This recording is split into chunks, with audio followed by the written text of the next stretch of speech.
अध्याय 7 संगति। इससे पहले के अध्याय में हमने देखा कि किसी चीज़ को याद करने के लिए इसे अपने दिमाग में बिठाना बहुत ज़रूरी है और इसे दिमाग में बिठाने के लिए उस पर ध्यान देना बहुत ज़रूरी है। यह तो बात हुई प्रभाव को रिकॉर्ड करने की, लेकिन जब बात उन्हें वापस याद दिलाने की आती है तो हमें मेमोरी के दूसरे नियम का सामना करना पड़ता है, जिसका नाम है संगति यानी कि एसोसिएशन का नियम। संगति एक ज़रूरी भूमिका निभाता है, जो किसी किताब या पुस्तकालय के इंडेक्सिंग या क्रॉस इंडेक्सिंग जैसा है, या फिर किसी ऐसे सिस्टम के इंडेक्सिंग जैसा जिसमें किसी वैसी चीज़ को पाना है जो समान चीज़ों के साथ रखी गई है। मेमोरी में क्या है उसे याद करने या चेतन पर वापस लाने के लिए यह ज़रूरी है कि इसे अन्य चीज़ों के संपर्क में या संगति में लाया जाए, जिसे याद करना आसान है। मेमोरी के इस काम में दो प्रक्रियाएँ ज़रूरी हैं। पहले हमें प्रभाव डालना है, फिर संगति करनी है। बिना स्पष्ट प्रभाव डाले जो चीज़ बाहरी आएगी वह धूमिल और अस्पष्ट है, और जब तक यह किसी और चीज़ से जुड़ी न हो यह वापस याद नहीं आ सकती। अगर हम मानते हैं कि एक विचार मस्तिष्क में अपने आप रहता है जो किसी और विचार से जुड़ा हुआ नहीं है, तो इसे याद करना आसान नहीं होगा। मेमोरी के रिकॉर्ड करने की शक्ति मुख्यतः इस पर निर्भर करती है कि हम याद किए जाने वाले विचार पर कितना ध्यान देते हैं। उन्हें वापस याद करने की क्षमता पर निर्भर करती है कि नए विचार की पहले से रिकॉर्ड किए गए अन्य विचार से संगति कैसी है। वह मौलिक नियम है जो मनोवैज्ञानिक गतिविधि को संचालित करता है, उसे संगति का नियम कहते हैं। इसकी तुलना भौतिक दुनिया के आकर्षण के नियम से की जा सकती है, जो स्थान खगोल शास्त्र में गुरुत्वाकर्षण के नियम का है, और जो स्थान शरीर विज्ञान में ऊतकों के प्राथमिक गुणों का है, वही स्थान मनोविज्ञान में संगति के नियम का है। मेमोरी और विचार की संगति के बीच का संपर्क इतना बड़ा है कि सारी गतिविधियों को इस सिद्धांत पर आधारित किया जा सकता है। विचार की संगति हमारे अनेक विचारों को एक दूसरे से जोड़ती है ताकि उसे मस्तिष्क में एक क्रम में डाला जा सके, लेकिन यह उन विचारों के मस्तिष्क में पहले से ही उपस्थिति को मानता है। दूसरे शब्दों में, यह ज्ञान को रखने की क्षमता को मानता है। दूसरी तरह यह स्पष्ट है कि बिना संगति के इस नियम के विचारों को रखने की क्षमता और उन्हें पहचानने की क्षमता ज़्यादा काम नहीं होती है, क्योंकि अगर हमारे ज्ञान के मुख्य अंग दिमाग में छुपे रह जाते हैं तो उस समय भी जब उनके इस्तेमाल की ज़रूरत होती, विचार की संगति दो सिद्धांतों पर निर्भर करती है। पहला निकटता का नियम, दूसरा समानता का नियम। निकटता से संगति दरअसल संगति का वह रूप है जिससे एक विचार पहले आने वाले किसी संवेदना, विचार या आइडिया से जुड़ता है, संपर्क में आता है और संगति में आता है।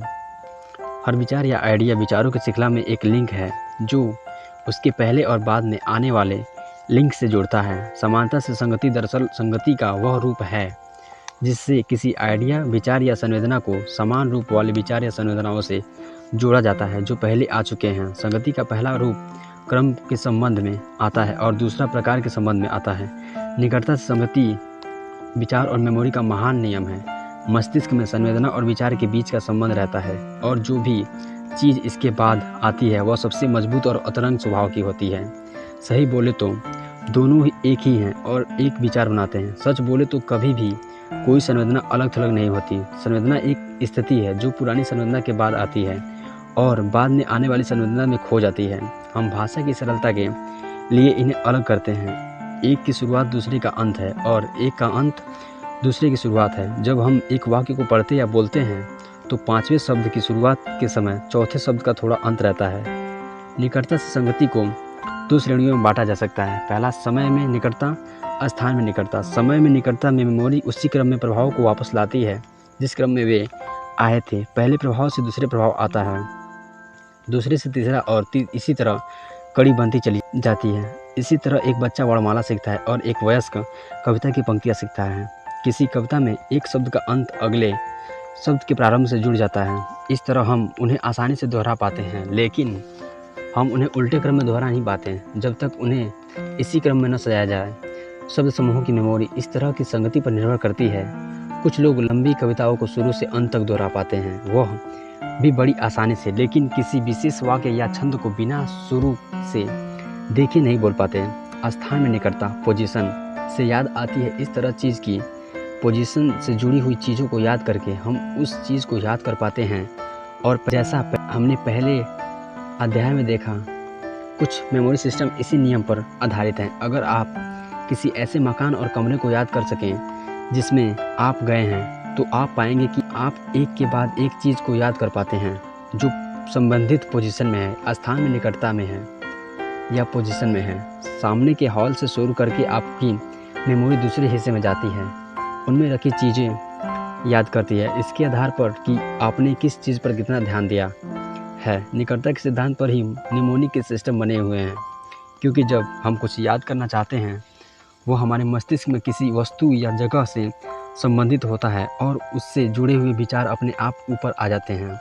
और जब कोई शब्द या विचार इससे पहले की चीज़ से जुड़ा होता है तो इसके बाद इसके याद करने पर दूसरे भी इसके साथ याद आ जाते हैं, और इस तरह से नामों और पुस्तकों के लंबे अंशों की अच्छी तरह से याद किया जा सकता है। शुरुआत से ही यह देखा जाता रहा है कि अपने प्रभाव को इसके पहले और बाद में आने वाले प्रभाव से जोड़ना बहुत ज़रूरी रहा है। हमारे प्रभाव जितना ज़्यादा एक दूसरे से जुड़े होते हैं वे उतना ही एक दूसरे के नज़दीक रहेंगे और उन्हें याद करने की सुविधा उतनी ज़्यादा होगी।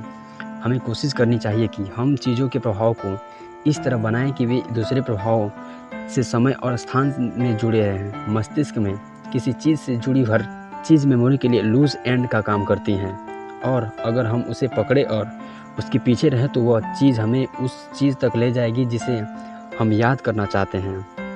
समानता से संगति का मतलब है समान प्रभाव को जोड़ना, चाहे उनके समय और स्थान अलग हों। समानता का नियम यह सामान्य तथ्य बतलाता है कि चेतना का कोई भी चरण इसके पहले के चरणों या समान चरणों को बाहर लाता है जिसके साथ इसका संबंध है, या फिर किसी ऐसे विषय के साथ जिसे दिखाना है। समान चीज़ें भले ही स्थान या समय से अलग हो, लेकिन उन्हें साथ लाया जा सकता है और एक दूसरे से समानता के आधार पर जोड़ा जाता है। सही संगति की आदत, जिसका मतलब है चीज़ों को मस्तिष्क में सही संबंधों के हिसाब से जोड़ना और जिस तरह वे एक दूसरे को दिखाते हैं, यह मेमोरी को बेहतर करने का एक अच्छा तरीका है। खासकर वैसी मेमोरी जो एक अच्छे मस्तिष्क का आवश्यक गुण है। वह मेमोरी जो संयोगिक संबंधों पर आधारित नहीं है बल्कि सही और प्रमुख संबंधों पर आधारित है। हम चीज़ों के बीच जितना ज़्यादा रिश्ते और समानता पाते हैं और स्थापित करते हैं, उतनी ही आसानी से हम देखेंगे कि एक चीज़ दूसरे तक ले जाती है। मेमोरी में एक चीज़ को बिठाने के लिए हमें उसे किसी ऐसी चीज़ से जोड़ना होगा जो पहले से मस्तिष्क में है, और जिस चीज़ को हम याद करना चाहते हैं वो संबंधित चीज़ से जितनी जुड़ी होती है उसे याद करना उतना ही आसान होगा। अगर दोनों एक दूसरे से काफ़ी संबंधित हैं, उनको एक दूसरे से अलग नहीं किया जा सकता, तब संगति काफ़ी मजबूत किस्म की होती है। मेमोरी में विशाल संख्या में आइडिया रखे जा सकते हैं, और अगर वे अकेले तथ्यों के रूप में होने के बजाय समानता के सिद्धांत पर जुड़े हुए या क्रमित हैं, यह विचार की अधिकता के कारण नहीं बल्कि उनमें संयोजन के न होने के कारण मेमोरी पर भार पड़ता है और इसकी शक्ति कमज़ोर हो जाती है। आपने इस अध्याय में दिए गए संगति के नियम के काम करने वाले गुणों के सामान्य विचार से आगाह कर लें, क्योंकि मेमोरी के विभिन्न चरणों और वर्गों के बारे में दिए गए निर्देश संगति के नियम पर ही आधारित हैं। आपको इन मूल सिद्धांतों को अच्छी तरह समझ लेना चाहिए। इससे पहले कि आप इनके अभ्यास की तरफ जाएं, आपके लिए सिर्फ यह जानना जरूरी नहीं है कि मस्तिष्क और मेमोरी का कैसा इस्तेमाल किया जाए, बल्कि यह भी जानना जरूरी है कि ऐसा क्यों किया जाता है। इनके कारणों को समझने के बाद आप इन निर्देशों को ज़्यादा अच्छी तरह समझ पाएंगे। मुख्य बिंदु: निकटता से संगति विचार और मेमोरी का महान नियम है। मस्तिष्क में संवेदना और विचार के बीच का संबंध रहता है, और जो भी चीज़ इसके बाद आती है वह सबसे मजबूत और अतरंग स्वभाव की होती है। हर विचारों की श्रृंखला में एक लिंक होती है जो उसके पहले और बाद में आने वाले सबसे जुड़ता है। समानता से संगति दरअसल संगति का वह रूप है जिससे किसी विचार या संवेदना को समान रूप वाले विचार या संवेदनाओं से जोड़ा जाता है जो पहले आ चुके हैं। संगति का पहला रूप क्रम के संबंध में आता है, दूसरा प्रकार के संबंध में आता है। मेमोरी में क्या है उसे याद करने या चेतना पर वापस लाने के लिए यह जरूरी है कि इसे अन्य चीज़ों के संपर्क में या संगति में लाया जाए जिसे याद करना आसान है। मेमोरी के इस काम में दो प्रक्रियाएं जरूरी हैं। पहले हमें प्रभाव डालना है, फिर संगति करनी है। बिना अस्पष्ट प्रभाव डाले जो चीज़ बाहर आएगी वह धूमिल और अस्पष्ट है, और जब तक यह किसी और चीज़ से न जुड़ी हो यह वापस याद नहीं आ सकती। अगर हम मानते हैं कि एक विचार मस्तिष्क में अपने आप रहता है जो किसी और विचार से जुड़ा हुआ नहीं है, तो इसे याद करना आसान नहीं होगा। समानता से संगति का मतलब है समान प्रभाव को जोड़ना, चाहे उनके समय और स्थान अलग हों। समानता का नियम यह सामान्य तथ्य बताता है कि चेतना का कोई भी चरण इसके पहले के चरणों या समान चरणों को बाहर लाता है जिसके साथ इसका संबंध है, या फिर किसी ऐसे विषय के साथ जिसे दिखाना है। आपके लिए सिर्फ यह जानना जरूरी नहीं है कि मस्तिष्क और मेमोरी का कैसे इस्तेमाल किया जाए, बल्कि यह भी जानना जरूरी है कि ऐसा क्यों किया जाता है। इनके कारणों को समझने के बाद आप इन निर्देशों को ज़्यादा अच्छी तरह समझ पाएंगे।